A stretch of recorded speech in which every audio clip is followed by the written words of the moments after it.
ভোটের আগে অনেকেই বলে যে আমরা চাঁদাবাজির বিরুদ্ধে।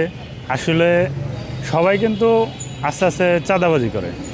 কেউ হাদিয়া নেয়, কেউ চাঁদা নেয়, কেউ বিভিন্ন ডোনেশন নেয়। আসলে নির্বাচনের সময় অনেকে অনেক প্রতিশ্রুতি দিয়ে থাকে। আমরা দেখব যে স্বচ্ছ রাজনীতিবিদ, যে জনগণের কাছে জনপ্রিয়, যে জনগণের কথা শোনে এবং জনগণের ম্যান্ডেট বুঝতে পারে, যে জনগণের সাথে থাকবে আমরা তাকেই ভোট দেব।